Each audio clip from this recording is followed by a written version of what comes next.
साथियों नमस्कार। हमारे चैनल रमन विद्यार्थी में आपका बहुत बहुत स्वागत है। किसी भी भाषा या किसी भी विद्या को सीखने के लिए उसका अभ्यास करते रहना बहुत ज़रूरी होता है। तो आइए आज के इस वीडियो में हम लोग हिंदी पढ़ने का अभ्यास करें। आज के इस वीडियो में हम छोटी सी कहानी लेकर आए हैं। कहानी का शीर्षक है महानता। तो आइए पढ़ेंगे। आप भी हमारे साथ साथ पढ़िए और वीडियो को ध्यान से देखिए और वीडियो को पूरी देखिए। शुरू करते हैं। पढ़ेंगे हम लोग। मगध के सम्राट अशोक। अब जबकि हम सीख रहे हैं तो बहुत चीज़ों को ध्यान से देखते रहना है, अक्षरों को, शब्दों को ध्यान से देखते रहना है, सुनना है, ठीक है। अशोक जब हम लिखते हैं तो अशोक लिखते समय हम लोग मूर्धन्य श का ही प्रयोग करते हैं, ठीक है।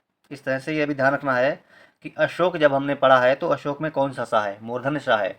इसी तरह से आपको शा की दुविधा खत्म हो जाएगी। अब ध्यान से अब अक्षरों को देखेंगे और सुनेंगे शब्दों को, ठीक है।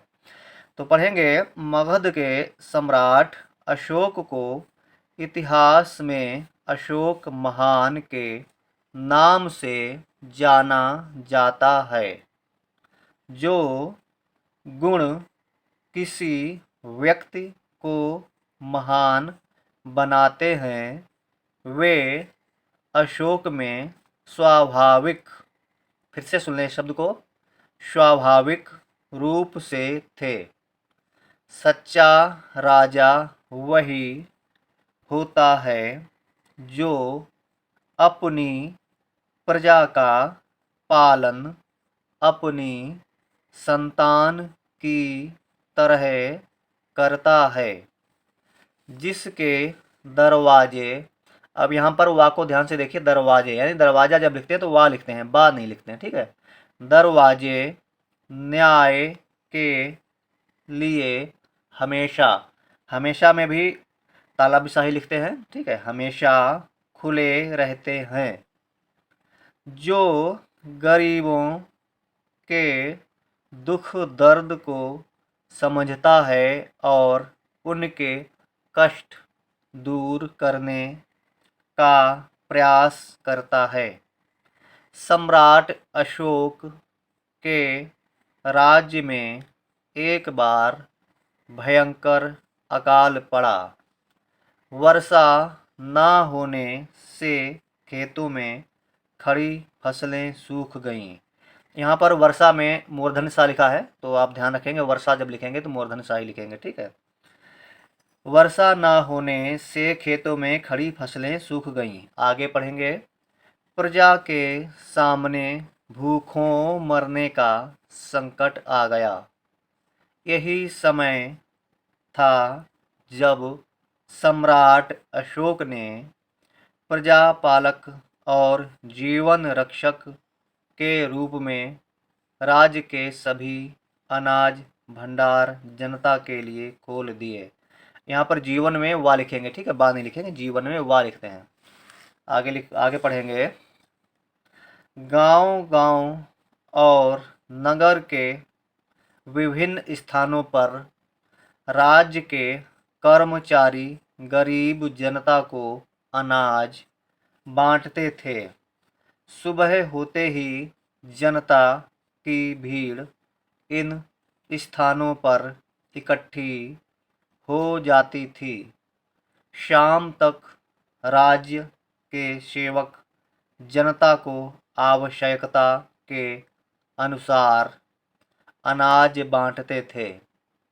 एक दिन सुबह से शाम तक लगातार अनाज बांटते बांटते जब सभी कर्मचारी थकान से चूर चूर हो गए थे, तभी एक बहुत बूढ़ा आदमी जिसकी कमर झुकी हुई, हाथ में एक लकड़ी लिए वहाँ आया। वह इतना कमज़ोर था कि 4 कदम चलने से ही हाँफने लगा। उसकी सांस फूल रही थी। उससे बोला नहीं जा रहा था। थोड़ी देर बाद उसने राज्य के सेवकों से अनाज मांगा। सभी कर्मचारी दिन भर के परिश्रम से इतना थक गए थे कि उन्होंने उसे डांटते हुए कहा, सुबह से अनाज बांट रहे हैं, दिन भर कहाँ रहे? अब क्या रात में भी आराम न करें? अब यहाँ से जाओ, कल सुबह आना, तभी अनाज मिलेगा। यह सुनकर वह बूढ़ा आदमी खड़ा न रह सका, वहीं जमीन पर बैठ गया। बैठते ही वह रोने लगा। रोते रोते बोला, अब कहीं जाने की ताकत नहीं है। गांव बहुत दूर है।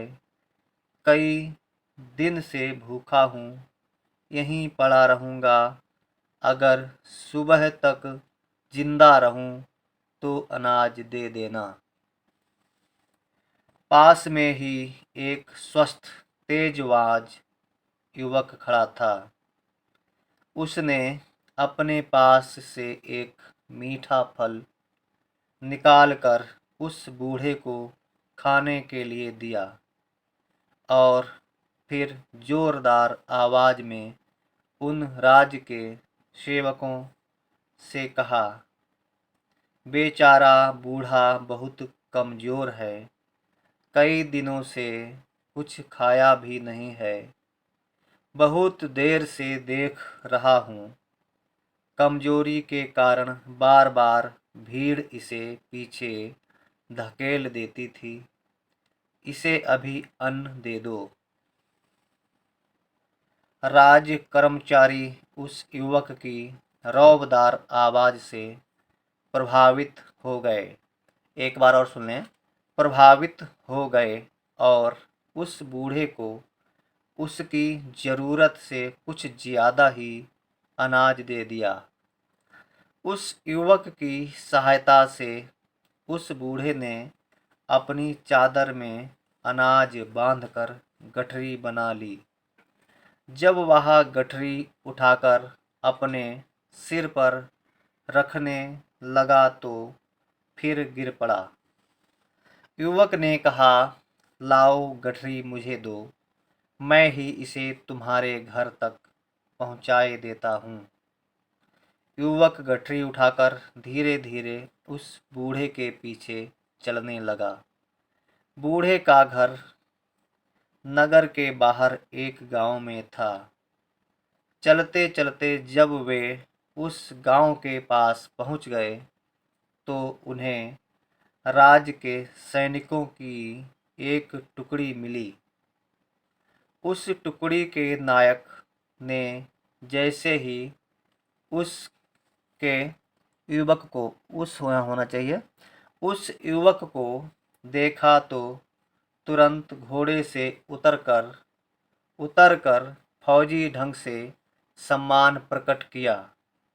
युवक ने अपने मुंह पर अंगुली रखकर नायक से कुछ भी ना बोलने को कहा।